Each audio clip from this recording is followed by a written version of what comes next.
अच्छा, जब ये कासिद वापस नहीं गया ना, तो इमाम हुसैन ने एक और कासिद भेजा कि उनको जाके ये इतला दे दे। अब ये जो दूसरा कासिद था उसको भी इसी तरह से पकड़ा। जब उसको किले के ऊपर ले जा रहे थे ना, तो ऊपर जाके उसको फेंकने से पहले उसने चीख के एकदम से कहा कि लोगों, इमाम हुसैन पहुंचने वाले हैं, तुम लोग तैयार हो जाओ। अब करबला के मैदान में इमाम हुसैन अपने खैमे लगाते हैं। इब्ने ज़ियाद ने जैसे उसको मुस्लिम बिन अकील का ये पता चला सबको, इसने उसी वक्त ना एक बंदा भेजा यजीद के पास कि मुझे आर्मी चाहिए, इमाम हुसैन ऐसे आ रहे हैं और उनके अगेंस्ट मुझे लगता है कि कोई हो सकता है कोई बड़ा वाकया भी हो जाए। तो इमाम हुसैन को मैसेज भेजा कि आप यहाँ पे क्यों आए, आपका मकसद मतलब क्या है यहाँ पे आने का। इमाम हुसैन ने कहा, पैगाम दिया कि मैं यहाँ पे इन्हीं लोगों के बुलाने की वजह से आया हूँ, और इतने देखिए इन्होंने मुझे खत भेजे, इतने पैगाम भेजे। अल्लाह अकबर। अब ये किस दिन वाक़या पेश आ रहा है? इमाम हुसैन 8 जिलहज को वहाँ से निकले, 9 जिलहज अरफा का दिन, अल्लाह अकबर, और ये वाक़या पेश आता है कि मुस्लिम बिन अकील को कत्ल कर दिया जाता है। अब जैसे इनको कत्ल कर दिया, अब वो वहां से निकल गए हैं। अब जैसे ही रास्ते में ये पहुंचते हैं कूफा के नजदीक, अभी थोड़ी दूरी है, तो इमाम हुसैन ने अपने एक कासिद को भेजा कि जाके कूफा के लोगों को बता दो कि मैं पहुंचने वाला हूँ, मतलब हमारा काफिला आ रहा है। अच्छा, अब इब्ने ज़ियाद को ये पता था कि इमाम हुसैन किसी भी वक्त में पहुंचेंगे, तो उसने क्या किया कि इतना सख्त पैरा वहाँ पे कर दिया कि जो कोई शहर के कुफा के अंदर आ रहा है या बाहर जा रहा है उसकी पूरी स्कैनिंग हो रही है, जैसे आजकल की वर्ड में आप कहें, और चेक कर रहे हैं कि कौन जा रहा है कौन आ रहा है। कासिद जब आया तो उसको तो नहीं पता था, वो तो इसी शौक में, मतलब कि जैसे कि सारे के सारे लोग हैं, मुस्लिम बिन अकील ने जैसे मैसेज दिया था, तो उससे जब पूछा तो उसने कहा कि हाँ मैं तो ये पैगाम लेके आया कि इमाम हुसैन बस पहुंचने ही वाले हैं। तो उसको पकड़ लिया, उसको भी इसी तरह से लोगों को इकट्ठा किया, ऊपर से उनको भी नीचे फेंका और उनको कत्ल कर दिया गया। अच्छा, जब ये कासिद वापस नहीं गया ना, तो इमाम हुसैन ने एक और कासिद भेजा कि उनको जाके ये इतला दे दे। अब ये जो दूसरा कासिद था उसको भी इसी तरह से पकड़ा। जब उसको किले के ऊपर ले जा रहे थे ना, तो ऊपर जाके उसको फेंकने से पहले उसने चीख के एकदम से कहा कि लोगों, इमाम हुसैन पहुंचने वाले हैं, तुम लोग तैयार हो जाओ।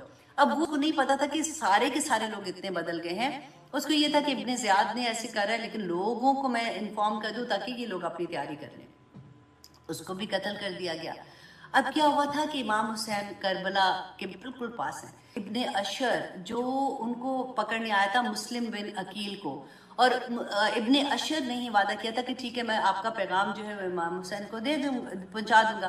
तो इब्ने अशर का जो कासिद है वो इमाम हुसैन को मिला, वो निकला वहां से किसी भी बहाने से, और उसने जाके जब उनको मुस्लिम बिन अकील का बताया कि उनको कत्ल कर दिया गया है, लोगों को इस तरह से डरा धमका के, और ये सिचुएशन हो गई है और लोगों को रास्ते से हटा दिया गया है, और अब कोई वहां पे ऐसा नहीं है जो आपका साथ देगा।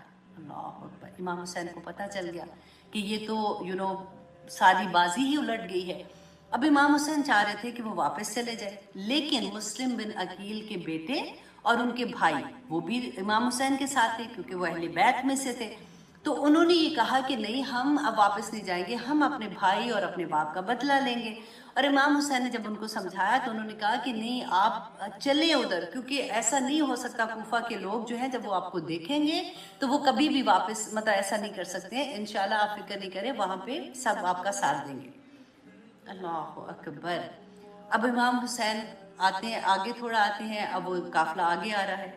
अब करबला के मैदान में इमाम हुसैन अपने खैमे लगाते हैं। इब्ने ज़ियाद ने जैसे उसको मुस्लिम बिन अकील का ये पता चला सबको, इसने उसी वक्त ना एक बंदा भेजा यजीद के पास कि मुझे आर्मी चाहिए, इमाम हुसैन ऐसे आ रहे हैं और उनके अगेंस्ट मुझे लगता है कि कोई हो सकता है कोई बड़ा वाकया भी हो जाए, तो मुझे हेल्प चाहिए। क्योंकि जब इसको भेजा था तो 17 लोग थे इसके साथ, अभी तक कोई आर्मी नहीं है थी। अच्छा, वहां पे क्या था कि एक पूरी आर्मी जो थी, अब इसके आर्मी के ना नंबर ऑफ पीपल भी डिफरेंट किताबों में है, जो मैंने लिया था वो 4000 के करीब थे, जो कि किसी और जगह पे जंग के लिए जा रहे थे। उनको बिल्कुल नहीं पता था कि यहाँ पे इमाम हुसैन के साथ क्या होने वाला है और हमें किस मिशन के लिए आगे भेज रहे हैं, क्योंकि वो तो किसी और मुल्क की जंग के लिए जा रहे थे ना, इनकी तो होती थी जंगें। अब यजीद ने उनको ये हुक्म दिया कि तुम लोग यहाँ से कूफा की तरफ जाओ और इब्ने ज़ियाद को मिलो, इब्ने ज़ियाद तुम्हें बताएंगे कि आगे क्या करना है। अच्छा, अब आर्मी जो थी वो सारी की सारी जो है वो कूफा की तरफ आती है। इब्ने ज़ियाद को जब मिलते हैं, इब्ने ज़ियाद, अब उस आर्मी का जो कमांडर था वो था अमर बिन साद बिन वकास। अमर बिन साद बिन वकास, और साद बिन वकास वो सहाबी थे जो बहुत जिनका नाम था, जिन्होंने रसूलुल्लाह सल्लल्लाहु अलैहि वसल्लम से मोहब्बत की इंतहा जैसे कहते हैं ना उस तरह से थी, और इतनी मोहब्बत करते थे रसूलुल्लाह सल्लल्लाहु अलैहि वसल्लम से, लेकिन वो फौत हो चुके हुए थे। ये उनके बेटे थे। इन्होंने, अब इनका मकसद नहीं था, लेकिन क्योंकि अब ये कमांडर भी थे आर्मी के, इनको जैसे हुक्म अब मिला तो इमाम हुसैन को मैसेज भेजा कि आप यहाँ पे क्यों आए, आपका मकसद मतलब क्या है यहाँ पे आने का। इमाम हुसैन ने कहा, पैगाम दिया कि मैं यहाँ पे इन्हीं लोगों के बुलाने की वजह से आया हूँ, और इतने देखें इन्होंने मुझे खत भेजे, इतने पैगाम भेजे, तो इन्होंने मुझे अपने लिए बुलाया था, तो इन्हीं की वजह से मैं यहाँ पे आया हूँ। अब अगर ये बदल गए हैं तो मैं वापस चला जाता हूँ, मुझे आप वापस जाने दें, क्योंकि ये लोग जो हैं ये अगर ये बदल गए हैं तो मुझे भी इनकी हेल्प करने की ज़रूरत नहीं है।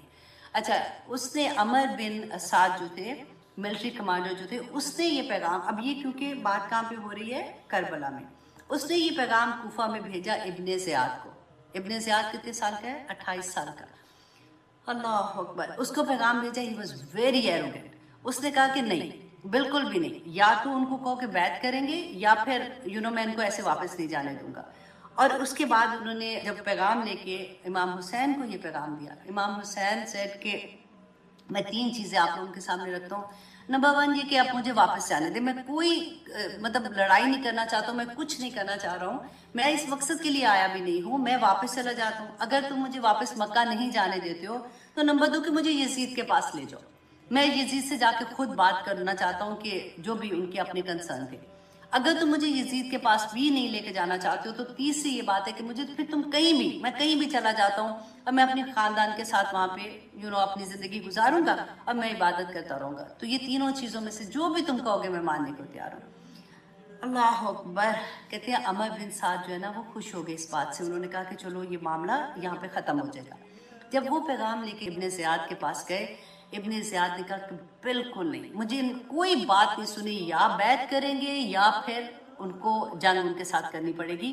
और उसके साथ उसने शिमर को भेज दिया, अनदर जालिम। अब ये है 9 मुहर्रम का वाक़या, ठीक है। 9 मुहर्रम को जब पता चला इमाम हुसैन को कि कोई बात मानने को तैयार नहीं है और अब कोई और रास्ता नहीं है, तो 10 मुहर्रम को सुबह के वक्त में आप देखें कि कितने लोग थे वहाँ पे। इमाम हुसैन ने 9 मुहर्रम को भी जितने लोग थे, क्योंकि जब वो मक्का से आ रहे थे ना कुफा की तरफ, तो रास्ते में भी लोग उनके साथ कुछ मिलना शुरू हो गए थे। तो उन्होंने सबको इकट्ठा किया और उनको कहा कि देखो तुम लोगों ने मेरे साथ बैत किया है, मैं अपनी बैग को उठा रहा हूँ, तुम में से जो जाना चाहता है जा ले। क्योंकि उस वक्त तो फर्क बात की ना, तो इस वक्त क्योंकि जो सिचुएशन है उसके मुताबिक मैं आप लोगों को इजाज़त देता हूँ, मैं तुम लोगों को मुड़ के भी नहीं देखूंगा, जो पीछे से जा सकता है वो चला जाए, मेरा किसी के ऊपर कोई गिला नहीं है। तो आखिर में पता है कितने लोग, कहते हैं 70 से 80 लोग सिर्फ रह गए। उनमें से ज़्यादातर तो अहले बैत थे और कुछ ऐसे थे जो उनसे मोहब्बत करने वाले कुछ बच्चे थे, कुछ औरतें थी और कुछ बच्चे थे।